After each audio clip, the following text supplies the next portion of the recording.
Ladies and gentlemen, welcome to ATCHAT. Your hosts for today are Pastor Andy and Kanesh.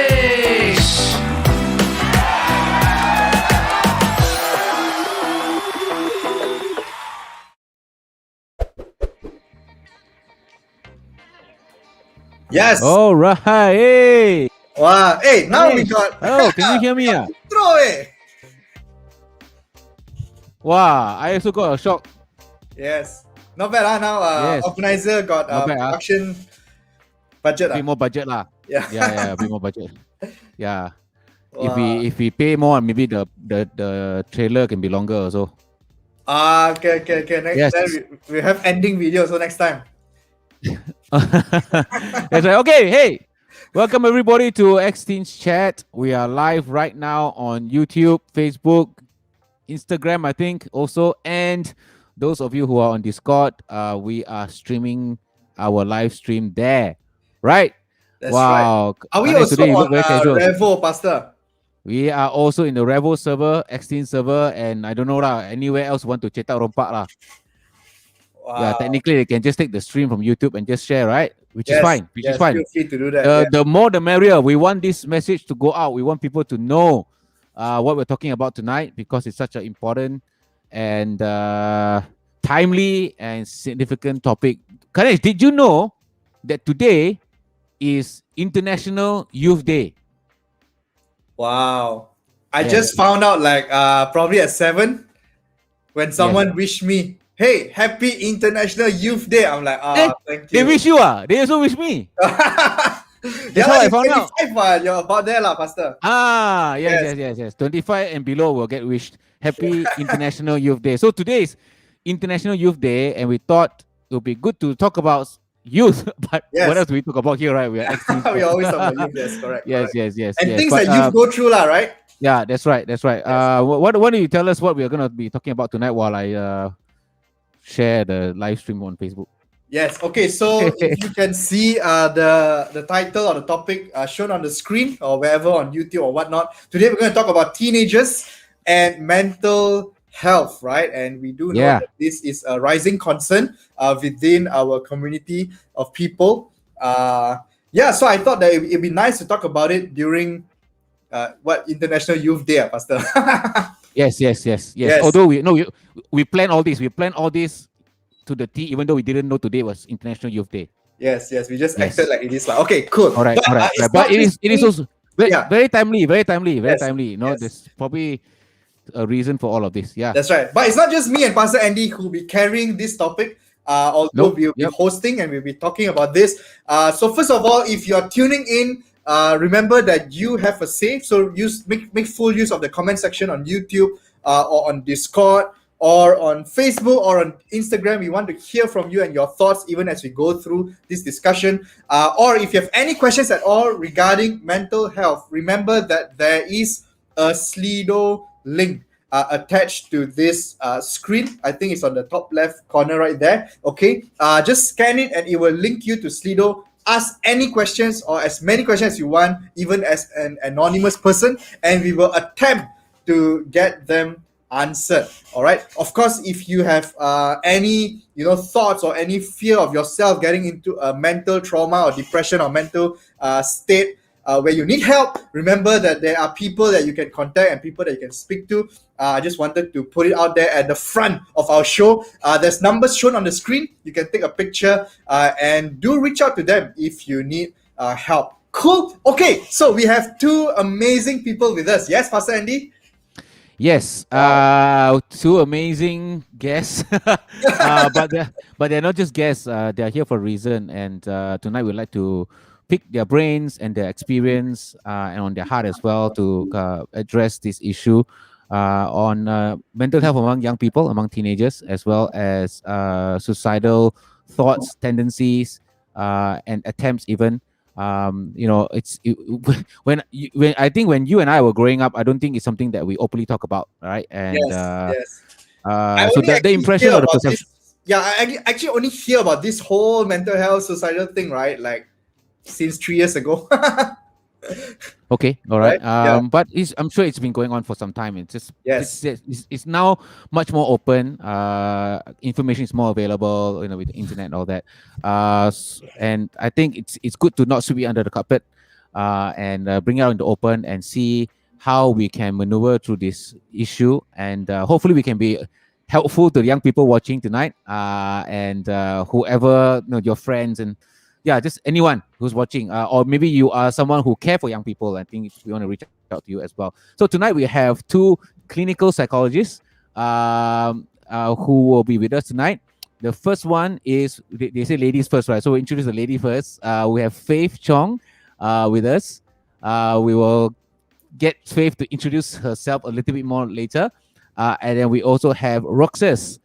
I like to call him Rockstar. All right, because got Rockstar hair, and he's a YouTuber now. This is awesome. So we've got two clinical psychologists with us tonight, Roxas and Faith. All right, welcome to the both of you.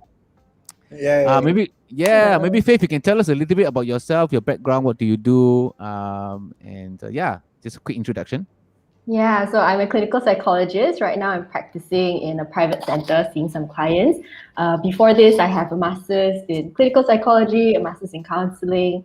I also volunteer with the NETS, which is an ex-church suicide prevention service. And what else do you want? So besides work, I'm recently married. I like to eat. I don't know. Yeah. Great. Congratulations on your recent wedding, and you love to eat. You are in good company, and yes, everything you mentioned gives you credibility, and you're the right person to talk to tonight. So thank you so much for taking time off to be with us here tonight. Roxas, how about you? Of your background? Hi, everybody. Yeah, my name is Roxas, and I'm also a clinical psychologist. Fun fact, actually, I'm from the same university with Faith. In fact, Wow. she's my senior. And currently, I'm attached to a private company providing mental health services as well.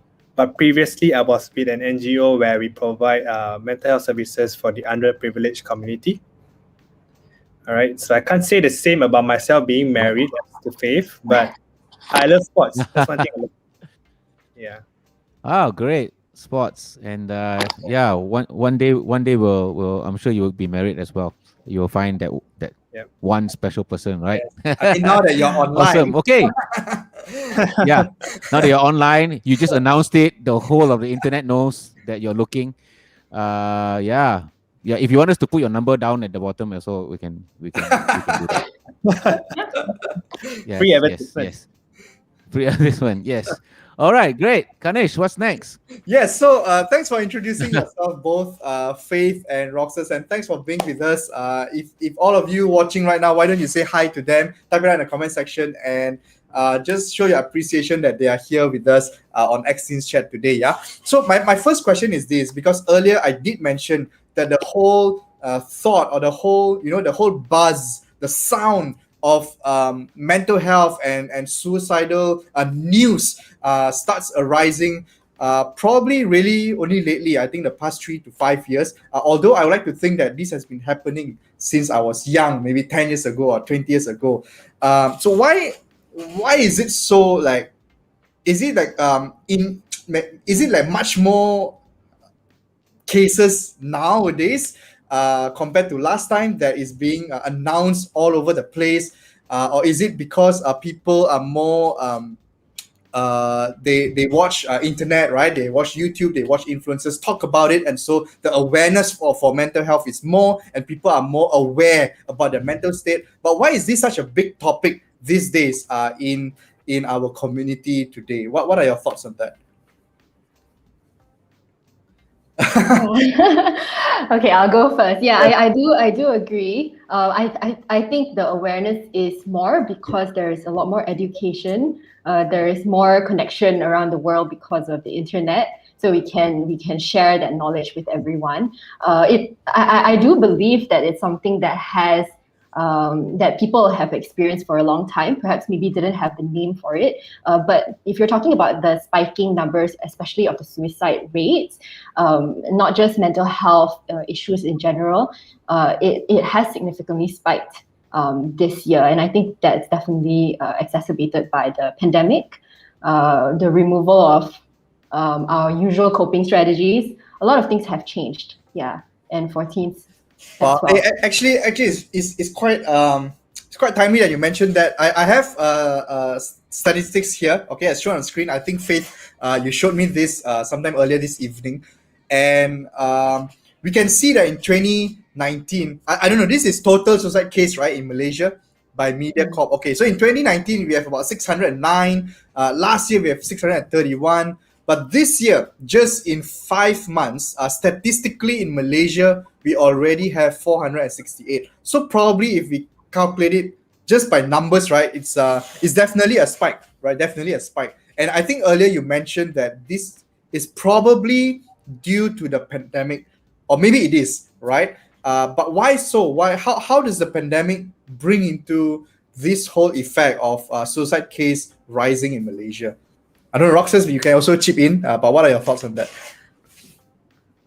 Yeah, definitely. I would agree so very much so that the pandemic has definitely exacerbated the number of not only suicide cases but also mental health issues worldwide. And this has been published in many research papers. And some of the reasons may include, more people are now, like what Faith has just mentioned, the usual coping strategies no longer is viable. Like maybe last time people would like go out to have a coffee session, or like me, like I would go do sports, but that's not possible anymore in this current climate. So the lack of coping strategies has definitely been reduced, as well as the lack of social interaction as well. All right, so maybe like even people, like we know families are separated, friends are separated, and people are pretty much, most people at some point of the other over the past 2 years have been in some form of social isolation. So this has definitely contributed to the rising number of mental health issues, because we know that social support and social interaction is a protective factor against mental issues. Yeah, and if I were to chip in, as teens, right, as youths, the clients that I've seen, I notice also, when the schools open, close, reopen, close, it does affect teenagers. It does affect how some of them are like, it's hard to keep up. It's hard to transition. It's hard to change. And then at home, staying at home all the time, it depends what kind of home environment you have. If it is a distressing home environment, right? If your family, let's say maybe your parents do have the same expectations, you're supposed to perform academically as well as you did before the pandemic, they don't understand that there is that adaptation. Also, your parents might also be experiencing their own stress, right? And so at home, it might not always be a pleasant environment. There can be conflict. Some people experience abuse, neglect, domestic violence. They see parents arguing and all of that. And the chaotic home environment and being home all the time. And like what Roxas says, you can't go out, you can't be with your friends. Maybe your friends are your main support system, not your family. And then also when you're home all the time, social media, you're always on social media, and there's negative news everywhere. There's so much comparison. There's cyberbullying. There's all of these things. I think all together, and also the health issue right now with the pandemic. Some people experience loss and grief. All of this together is probably what's exacerbating maybe underlying issues that were already there. Yeah. Yeah, thanks for those insights. I'm not sure whether we're getting to this too soon because we do have a bit of time. But I as I'm listening to you, I think it really makes a lot of sense that when our usual support system, our usual coping strategies are in a way removed from us, right? It's just taken one day. We wake up and it's like there's a pandemic and suddenly everything changed. But what do you think makes? So we're talking about a young person in general, right? What do you think leads them to think that suicide is an option, as compared to like say, oh, I'm stressed out, or like, man, things are really hard. I'm going to go chop down trees, so I'm gonna go and vandalize my neighbor's wall, for example. What like among the options, so-called options that are available, what do you think leads someone to go? I cannot think of anything else to get out of this, but suicide maybe, or some of them maybe also engage in self-harm. What do you think leads them to see those as options? Yeah, good question. I think usually it's when there's a lot of emotional pain and distress. And they come to a point where they can't see other options. Like right now, you're describing there are so many other options. Perhaps they have considered, but they can't see right now. They feel quite trapped. They feel quite stuck. Yeah, and suicide or self-harm sometimes feels like a way to take control over a situation that you don't have control over. Yeah. So it's a way to end the pain. People normally are not thinking that they actually want to die, but usually it's a way to end the emotional pain.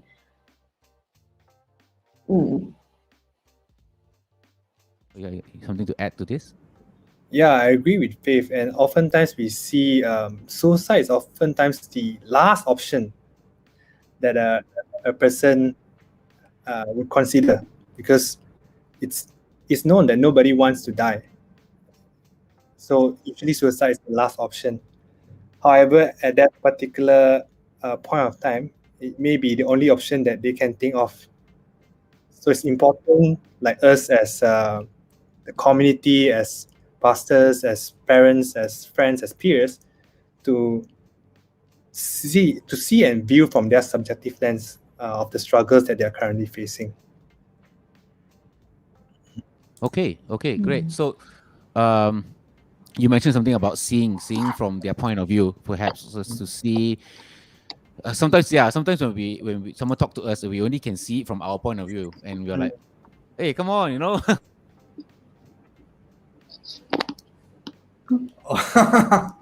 Pastor Andy, Hank already. Okay. Oh, you welcome back. Yes. Yes. Yes, you're back.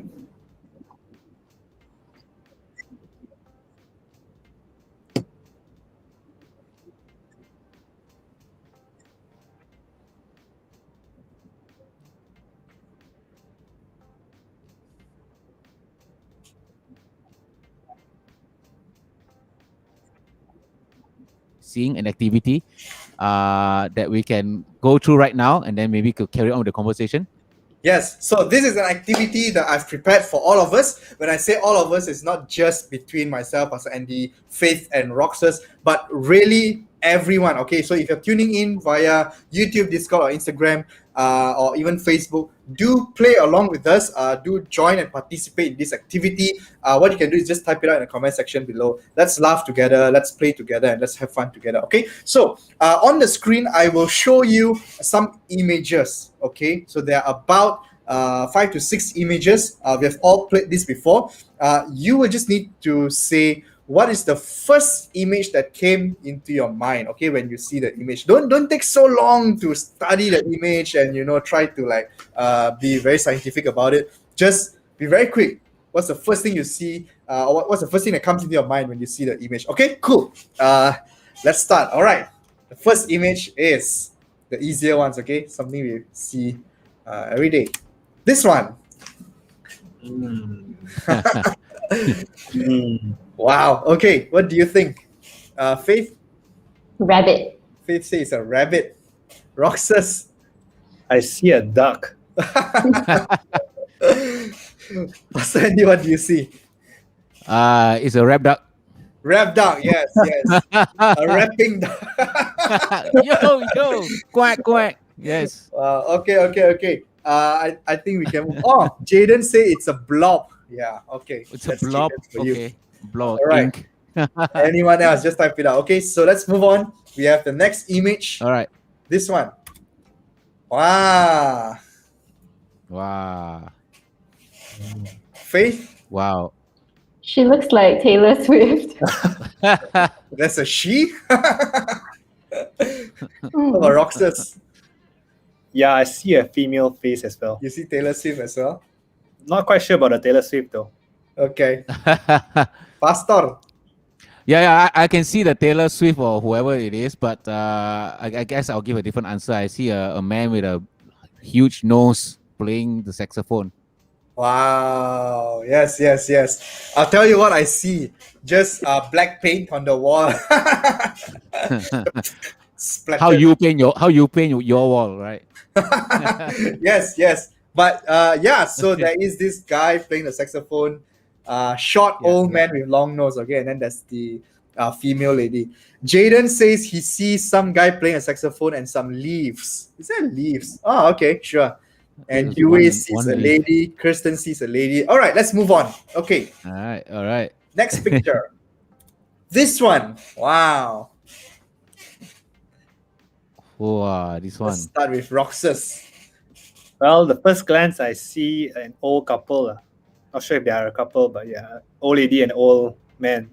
Wow. So this picture is a couple in a couple in a couple. Wow. Is it? Wow. Yeah. Wow. Wow, who paints this kind of stuff, man?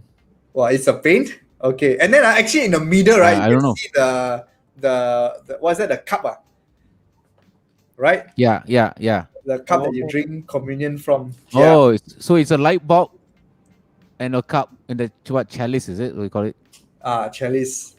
Wow. Okay.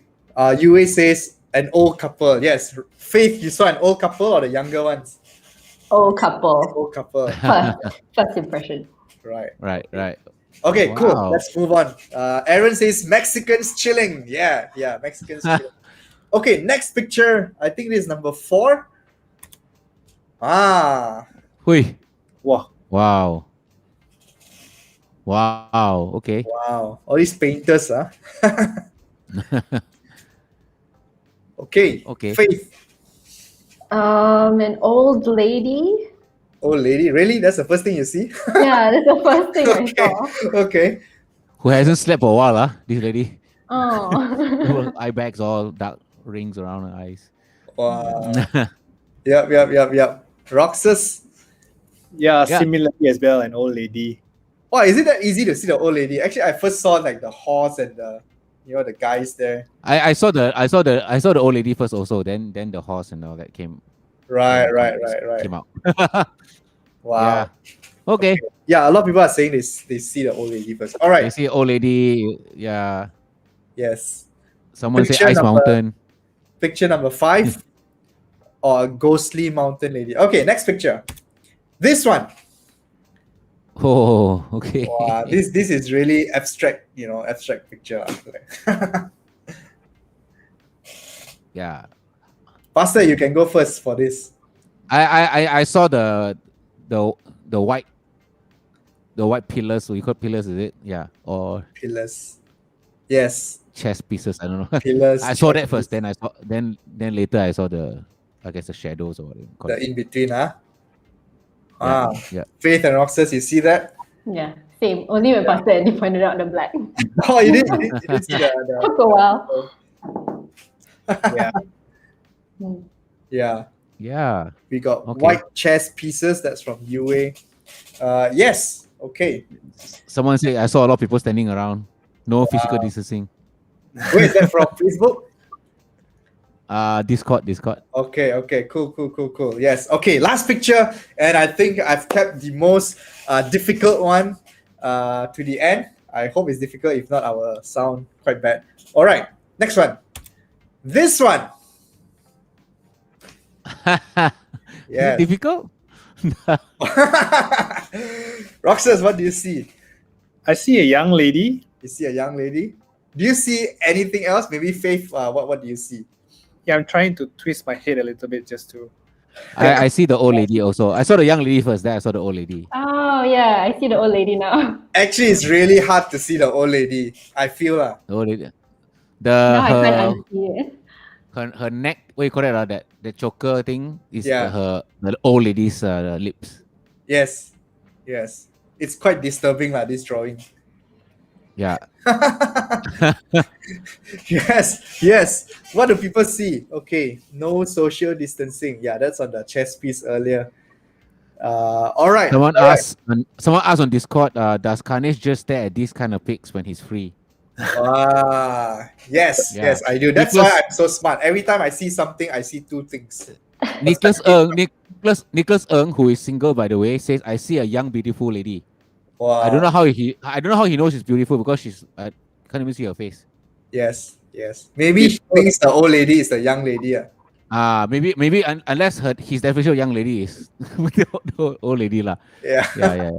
Okay, Maybe for he's those who lucky are or something. confused, I think you can see my mouse on the screen. This eye here looking forward is the young lady, and this eyes here looking downwards is the old lady. All right, so you should be able to see that for people like Aaron. Okay, that's all the activity we have for you today. Yes, I just wanted to pull that out just to probably prove a point that sometimes we see what we want to see, but we don't really get to see what's behind a person, or when a person says something, the famous women phrase, I'm fine. Yes, there's a lot of meaning that comes behind it, right? So I guess sometimes when we speak to our friends and they're going through a lot of situations, we only see the front word when people say I'm okay, but we don't see the back of the things that's in their mind or the things that they're going through. Yes. Hope that activities brings that out of today's learning in X-Teens chat. Okay. Yeah, or it's we can be looking at the same situation, same story, same thing, but different perspective. I guess it's a good lesson to never just be stuck to our perspective, because there may be other things going on, right? Yes. Yeah. So Definitely. just a reminder to everyone watching, tuning in right now, that you can ask questions, and if you choose to be anonymous, that's possible if you use the Slido page that we set up, and the QR code is above the screen right now. It's always there, so you can scan the QR code and then go to the page and drop in your questions. Or if you don't mind asking and us knowing who you are, you can just put it into the chat section. And of course, if during the course of the show, if any of you are in distress or you need emotional help or support in any way, there are hotlines that you can call. These are not our hotlines. Okay, if you call, you won't get Kanesh answering the phone. But these are befrienders, people who have been trained to answer your calls and to hear you out and give you some counseling or some help. There's also Talian Kase. They also have a WhatsApp option, which if you feel more comfortable texting, you can use the WhatsApp option. Okay, so it's on the screen right now. Before it goes away quickly, you may want to take a photo of it so that you can refer to it later if you like to. Okay, so just want to put it out there, make sure that you have those options available. Okay, Kanesh, you can ask the next question while I check the Slido to see if there's any questions at the moment. Yes, we actually do have quite a number of questions from Slido. So I think we can go straight to it. And cool. I think just earlier when you mentioned that we can get in touch with some of the parties available to help with mental health or suicidal thoughts, like Befrienders and Talian Kase. We also do have someone who asked this question: what do I do if I find out someone is suicidal? So I guess my question to Roxas and Faith, is that all that a person can do, like recommend helplines to them, or are there other things that they can do? What are your thoughts on that? Yeah, I think there's definitely things that anybody can do. What we call being the sort of like the first liner. So definitely the ultimate goal, if it's to help them, refer them to professional help or seek help. But there are definitely things that they can do, like, for example, being a close friend. Like, you can always listen non-judgmentally to the person and to validate their feelings, because everybody's feelings are subjective, everybody's experience are subjective. So being non-judgmental and listening, active listening, being an active listener to them is very helpful as a first contact to them. Okay, that's great advice, and it's very helpful. And I'm sure some of our viewers will be asking, like, maybe you can demonstrate. If you can demonstrate, like, what do you mean by not judgmental? Like, what are some of the examples of things you say or don't say? For example, what does it mean to validate their feelings? Like, for example, if someone says, I'm really feeling depressed," is saying like, come on, it's just a phase. Is that validating, or you know what I mean? I mean, of course, I'm just giving a bizarre example, but could you give us a bit of demonstration or a bit of an example? Yeah, of course. Like when someone say, like, for example, the example that you just gave, like, it's just a phase. So that actually is something that's very like what we call an invalidating comment. So it makes them feel that their experience does not matter. Like, for example, I can give another example. Like, perhaps a teen may be extremely sad that they are failing a subject that they have in school. Then maybe the parent will say, like, oh, it's just a subject. Why are you being so depressed? Why are you being so emotional about it? So, but to them, like to the parent, it could be just a subject. You just feel a subject, so get over it. To them, it could be that. But to the teen, it could be something that they put on a lot of effort into it, and something that is very meaningful to them that they feel. It may also signify that, they may think that they're a failure. So all this, as we can see, right, the parents' view and also the teen's view is very much different. So we cannot, so we cannot portray how we think it is to how the teen is experiencing it. Great. Faith, what would be more helpful things to say? If More someone helpful comes things. comes to you with it comes to I'm depressed, or like I just fail, or I just feel like I'm a failure. If they come to you with these kind of things, right, what would be more helpful things to say as a friend listening to them? Yeah. So it's actually important to know what not to say, because I think very naturally we feel like we want to fix their problem, right? We want to help, right? People care, people want to help. So and sometimes people are uncomfortable sitting with emotions as well. Yeah. So naturally they go into advice giving, or dismissing, or sometimes they start sharing about their lives, and or comparing you with someone that they think is worse off. So these kind of things, beware. Don't go there. Something that you can do very simply is actually ask questions. Yeah, you can ask open-ended questions. So I think, like just now if I were to give an example, it's just asking a little bit more. Like, can you tell me a little bit more about what's going on? What's happening? Yeah, and it's usually many things together, right? It's many things together at once. They feel like it's difficult to juggle. It's getting overwhelming. Another thing is you can reflect feelings. Yeah, just mention that, it seems like you're feeling really helpless right now. Seems like you're quite stuck. Seems like you can't think of anything else, right? And so something like that. And just listening, sometimes just saying, having the non-verbal body language that you're tuning in, you're paying attention. Yeah, you're not like looking at your phone, you're not multitasking, you're giving full attention, and you're telling this person, I'm here, I'm present with you, you matter. Yeah. So that's like good, that. because I think because communication is not just verbal, right? It's also the non-verbals, and sometimes the non-verbals communicate so much more. And I guess our paying attention, being there, not multitasking, maybe tells the other person that itself can tell the other person that they matter, that they're important enough for you to set everything aside just to listen to them. So I think that that's great. That's great. It's very helpful. I'm looking at the questions here, and can we jump to another question already, or do you want to follow up with? Just maybe a quick follow-up, because we are still in this whole question of what do we do, right? So is it advisable to help someone who is struggling mentally if I am also struggling mentally? Yeah. Is it advisable to do that? Yeah. Very good question.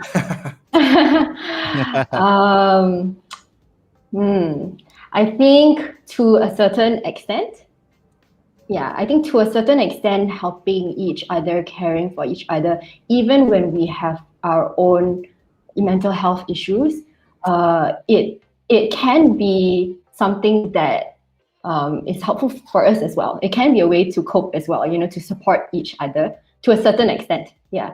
At the same time, you need to have your boundaries. You need to make sure that you also self-care. You're not caring for someone to the point that you're neglecting yourself. Yeah, and if you feel like referring them to someone else, professional help, or an adult, if it's getting too much, then I think that's very, very important. Yeah. Great. Thanks for that. Pastor Andy, you can go ahead for the next. Yeah, I guess there's a lot of questions are about like what do I do in this situation, that situation. So there's one question from our viewers. These are from our viewers, yeah, who's watching right now. Someone asked, what do I do when I find out someone is suicidal? He didn't mention whether it's a family member or a friend, so it could be anybody. So I find out someone in my life is suicidal. What do I do? I also like to also ask a follow-up question so you can answer it together. Is like, should I keep it a secret? What if the other person said, I'm suicidal, I'm thinking of doing this and things like that, but please don't tell anybody. Okay, because it also falls under the what do I do when I find out someone is suicidal, right? So yeah, could you address that? Exactly. Yeah, thank you. That's a very good question, actually. I think generally the first and foremost, the most important thing to do is to create that safe platform, a safe environment for the person to be able to potentially, not all the time, potentially share what they're going through with you. So it's like not asking them like in the middle of a party or in the middle of like a group meeting. So probably if let's say you notice something that's a bit off, or when they do tell you personally, you want to approach them in a very personal environment. So get them to, like what Faith I just mentioned earlier, ask questions, open-ended questions, just to explore more on what have they been struggling with, what have they been dealing with, and what their experiences are. And so that's the first step. So, and to answer the follow-up question of what do we do when the person say that, oh, don't tell anybody that I'm struggling with this. So that also could be a cue where you can also ask further questions, like why are they, or not why, like what makes them afraid to seek out further help. Of course, you do not want to tell them that, okay, you cannot promise them that, oh, I'm not going to tell anybody about it. But at the same time, you cannot say also that I'm going to tell people about it. So instead of agreeing on the spot, you want to know the reasons behind it, and getting them to know that you telling people, or eventually someone that is trustable, is for their, you want to help them. You want to help them go through this phase and this period. But of course, ultimately, you would need their consent before you actually seek out help from other people. Yeah, if I were to chime in, even as therapists, right, when we're working with clients, life comes first. And so if it is a matter of, life and death, that supersedes the, the secrecy. So don't promise secrecy, because it's important. It's important to raise it, especially if you're a teen talking to another teen. Yeah. And just for your earlier question, how to ask, right? Yeah, I think ask directly as well. Sometimes people are afraid to, like, they tiptoe over the topic of suicide because they're afraid if I ask, are you having suicidal thoughts, right? You're afraid that you are actually putting it in their heads or pushing them to think about it.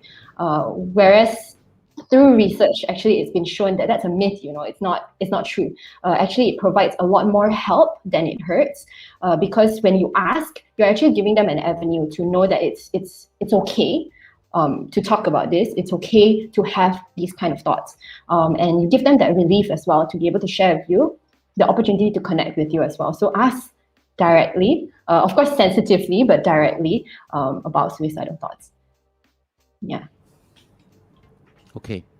Great. Lots of interesting questions, I must say. Yes, yes, definitely. I'm trying to in my mind is like as I'm listening, I'm also sorry. I'm multitasking.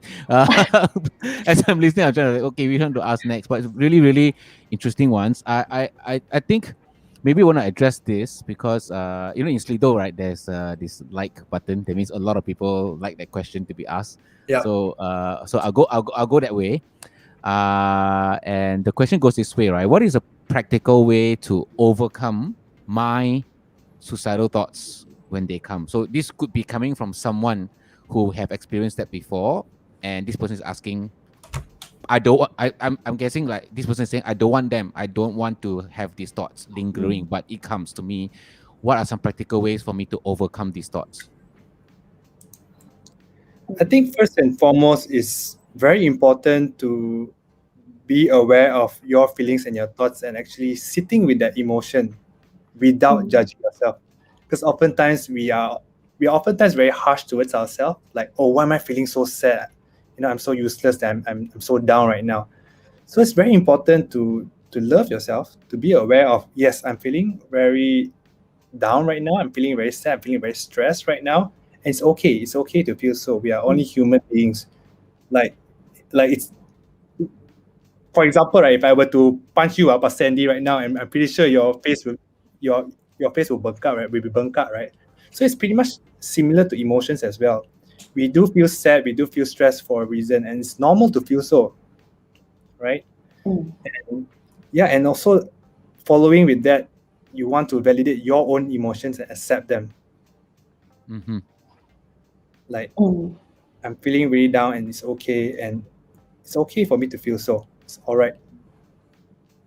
And lastly, summon up some courage to seek out support from people that you trust. It's important to go to people that you trust because this is something that potentially is very personal and it's something that can be really, really big.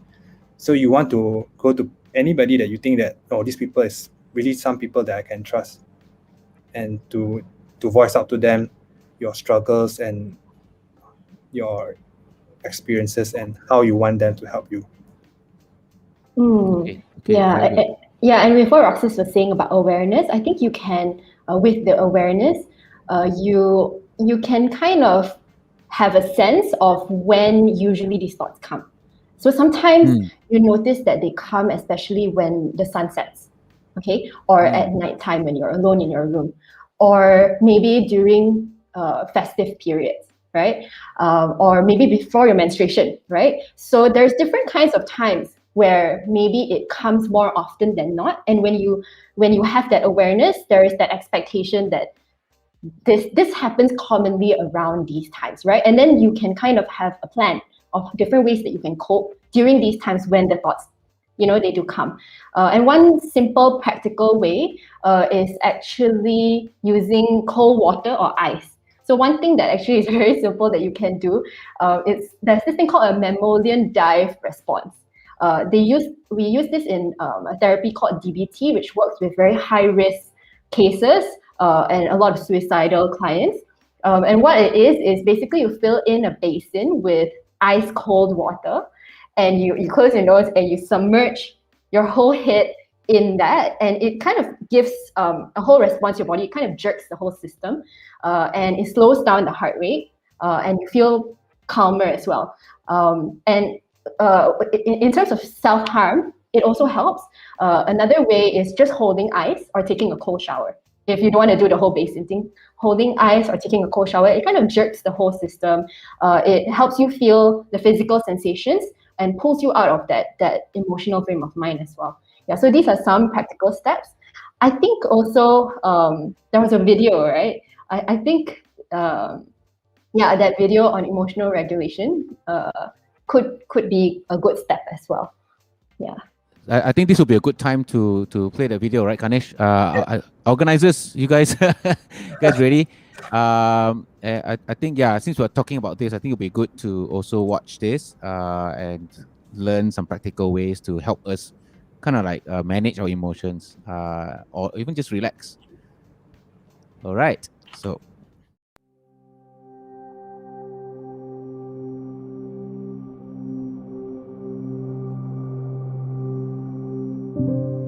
Well, there are lots of things can be done for emotional regulations, for relaxations.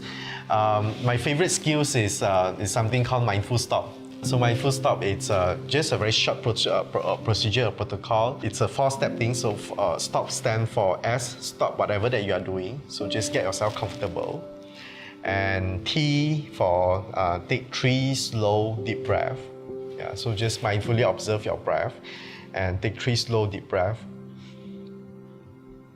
Okay, and the O stand for observing 3 sounds from the surrounding. So quietly, just name the sound. So for example, I'm hearing the aircon sounds over here. I'm hearing my own voice of talking. I'm hearing some little sounds from outside. So just label these sounds, and P finally proceed with a smile. Yeah, this mindful stop is it acts like in our computer sometimes it has going a little bit slow, then we clear memory, then we click on refresh. So this is a little exercise that helps to refresh our mind a little bit before we proceed to do the next things.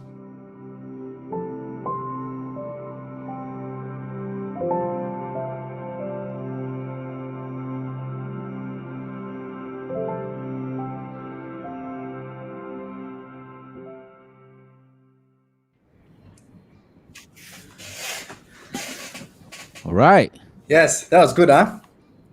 You Emotional. took notes, Ganesh? What do you call it? Emotional Regulation. Regulation. Yeah, and the 4 steps are the acronym for stop. STOP. Okay. STOP, yes. And of course, this will be online. And if you missed it earlier, you can rewatch it. Come back to the same YouTube page, Facebook page. It will remain online, and you can watch it over and over again as many times as you like to. That's right. Yeah. I have a question actually.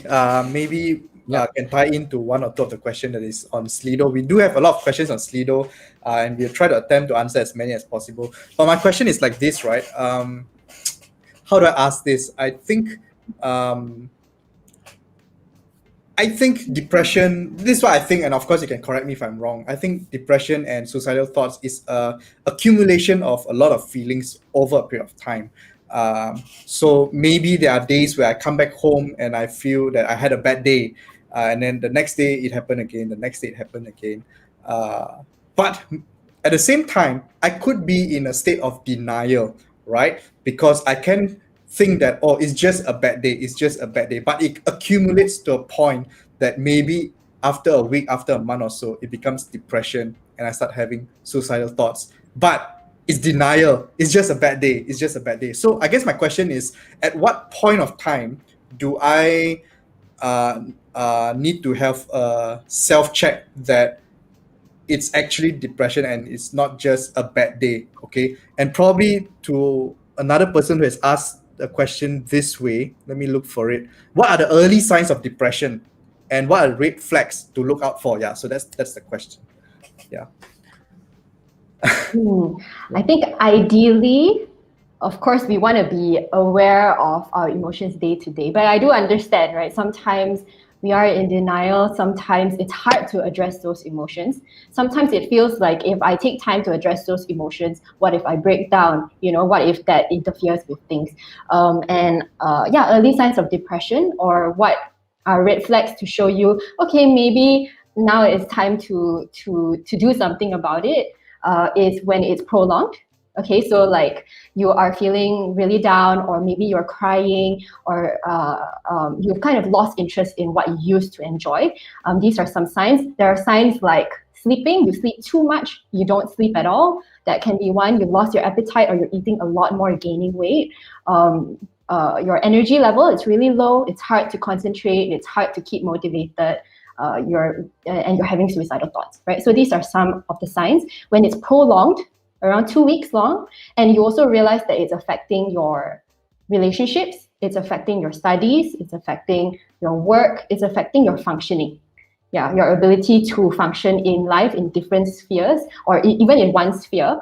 Those are red flags. Definitely, then take note, acknowledge that something needs to be addressed. Wow. Yes. answer your question, wow, Kanish? thanks for sharing. Yeah, that's Yeah. good. Okay. Yeah. But okay, so those are signs, right? And if let's say I observe myself, I'm aware, and after 2 weeks I have those signs. I need to go and seek help, right?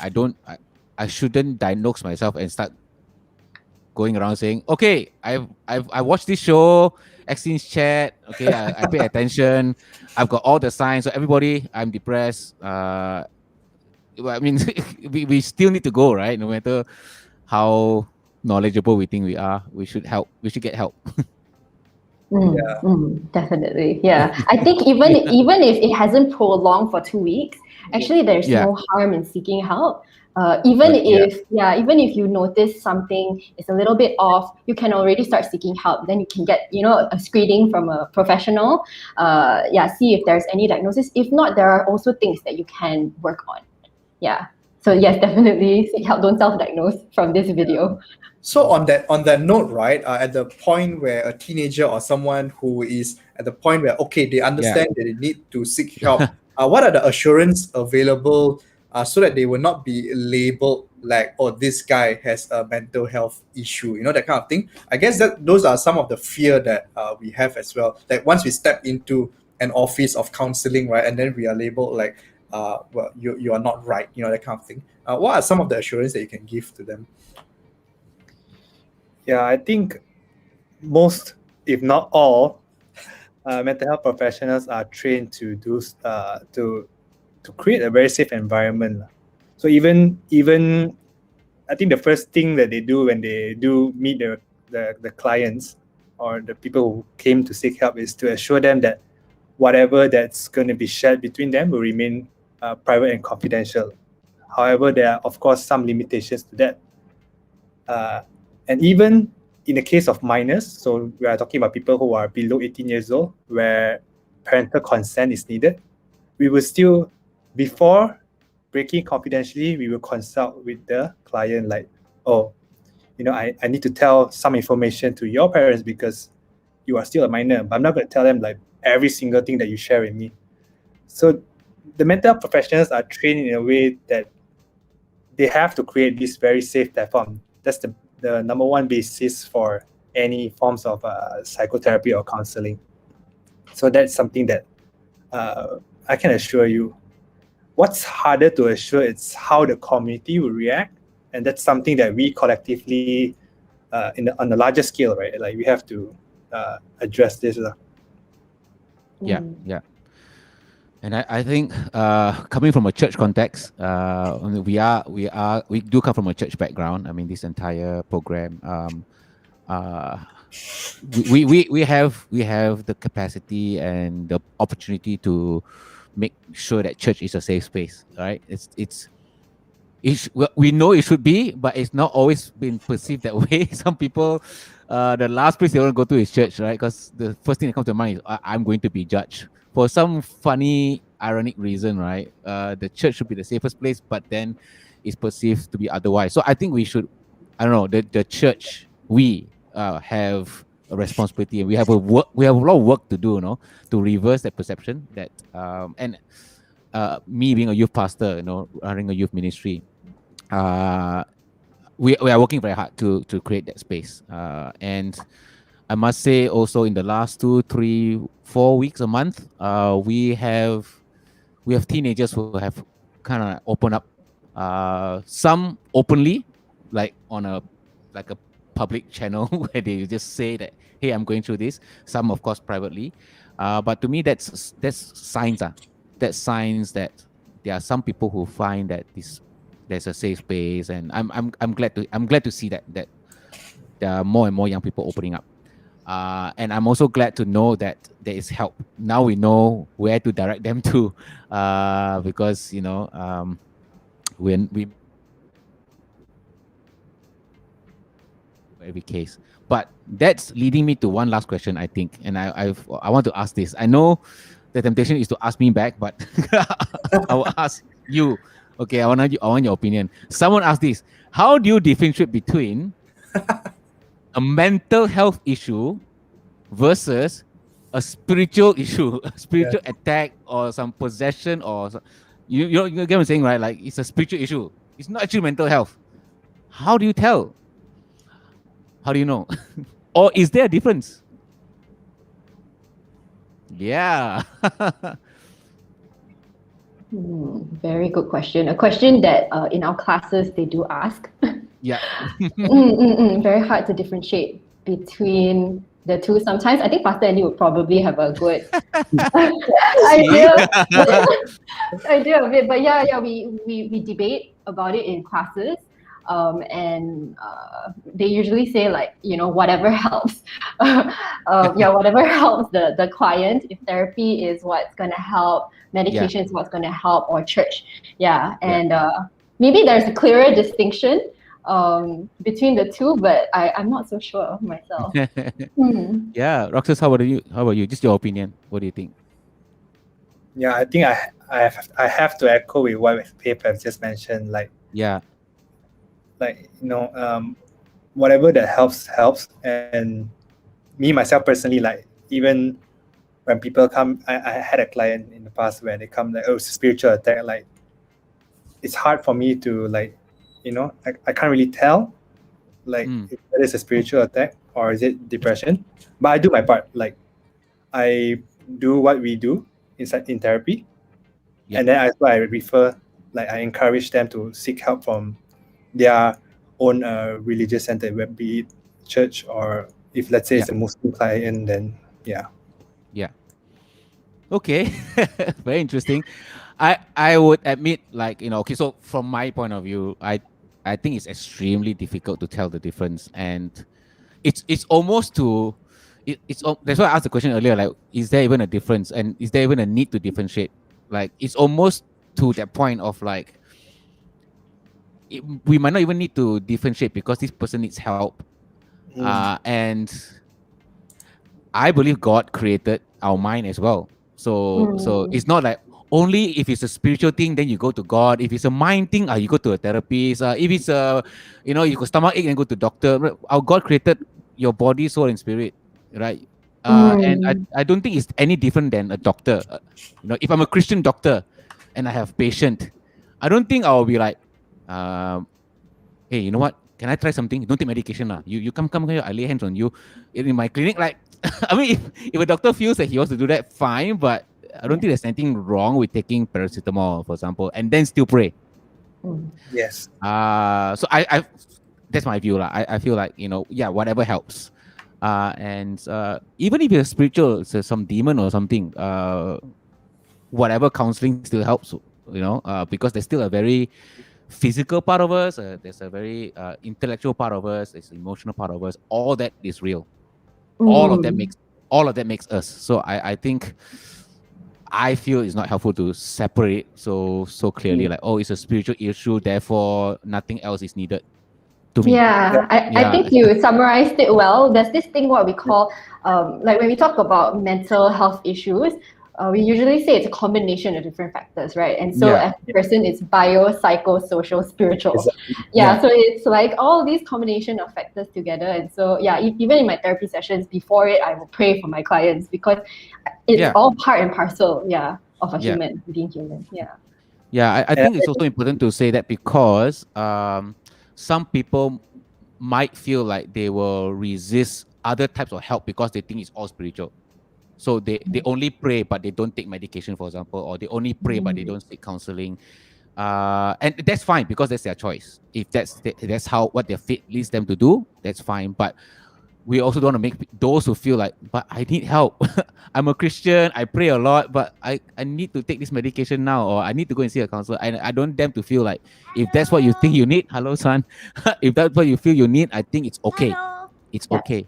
It's okay to go to your pastor on a Sunday and Monday go see a therapist. It's all right. Hello. Hi, son. That sounds like the alarm. The alarm. Yes. Cool. Wow. Thanks for sharing. Good question, actually, really. And I think that sums up well for what we want to talk about, what we want to address today during Exteen's chat.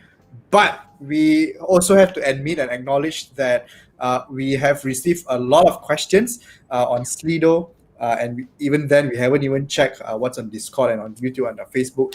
We definitely want to get some of these questions answered. We'll find a way and maybe post up this question and answer on the platforms available for X-Teens. Okay. So that's all for X-Teens Chat, Pastor. Yep. I think time is up. Yes, and time is up when Zion comes in. when Zayan comes in, he's got his routine. He's got his routine. Although I told him already tonight I'm a bit busy, but he still came in anyway. But it's fine. No, you know what I said? I told him at 5 something earlier. I said, hey, tonight I can't do the usual stuff. Like usual stuff is I'll do devotion with him and all that. So tonight, can you do it with mommy? Then he straight away look at me. That's right. You got meeting tonight. So he knows. Anyway, we've come to the end of the show already. We do want to honor time. And I know there's still so much to talk about. But what's good to know is that this is not the only avenue, the only platform, and the only time. It's something that we will and we endeavor to continue to be in conversation about, and I think there are some upcoming platforms that will be announced that we will address mental health issues and all that. And so, of course, you don't have to just wait for the next show. As a church, we are available. We are open. Our doors are open, and now we are more connected than ever before in terms of us all being online. We are a text away, a message away. So please do reach out. And also, we'd like to reiterate the earlier hotlines that we have put on screen. We're going to put them on right now also. Maybe some of you need to call someone now and you need someone right now to talk to. The hotlines are on the screen. You can call the Prefenders. I believe the number there is 24 hours, so you can call them anytime. And there's also Talian Kasih. They have a WhatsApp option that you can also text and request for help or someone to listen to you. Okay, and of course, you know how to reach us. X-Teens is the Teens Ministry of X-Church. So you don't just have to reach out to X-Teens. You can reach out to our church at large. We also have a suicide prevention arm called Lynette's. And we've got a whole panel of clinical psychologists who are volunteers. So basically, I say all that to say, you know what? You're not alone. Help is available. They're all around you. Okay? Yep. And if you're a friend listening, you want to be a helpful friend. Yes, hi, Sayan. We've learned some tips today on how to listen actively and how to evaluate people's feelings. So do that. Do what you can. Okay? All right, Zayan, since you're here, you want to say good night? Good night. Thanks for watching X-Teens Chat. Okay, cool. That's Okay. Well, is Zion going to announce that? Okay, no. All right. So thanks for watching X-Teens Chat today. Remember that we meet twice a month, every second and fourth Thursday of the month. But do follow us on X-Teens Instagram or Facebook for the accurate dates and timings. Once again, help me thank both Faith and Roxas for being part of this show. We really appreciate you being here and sharing your insights and your thoughts. Definitely value added to our community here in X-Teens. So thank you guys, and thank you for those who are watching. God bless you and good night. I'll see you next time. Bye-bye. Bye.